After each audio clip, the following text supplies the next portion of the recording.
Ayan na mga ka-everyone, luto na ang ating hamonada. Kaya eto na siya ngayon. So, ito transfer na natin yan sa ating container.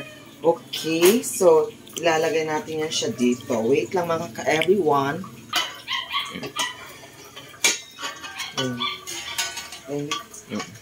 Okay, so ayan mga ka-everyone, ito transfer na natin ang ating hamonada. Oh my gosh, ang bigat.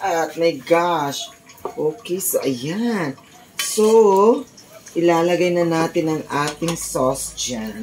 So, eto na siya mga everyone. Oh, diba? Super perfect. Napaka, nito, malapot talaga. Okay, so ayan.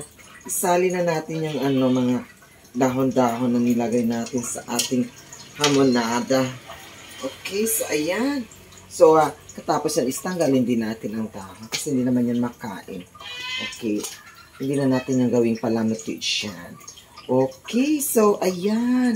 So, perfect na perfect ang ating hamonada, mga ka-everyone.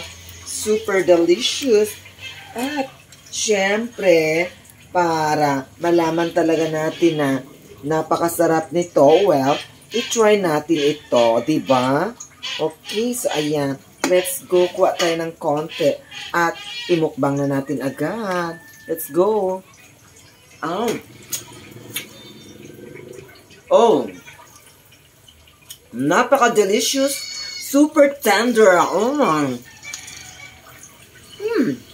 Happy New Year mga ka-everyone. At ito na ang ating napakasarap na pork hamonada by Didik O. Mariano. Kaya mga ka-everyone, kung gusto magluto ng ganito, panoorin ng aking vlog from start to end para matuto ka na magluto ng ganito. Happy New Year! Thank you so much!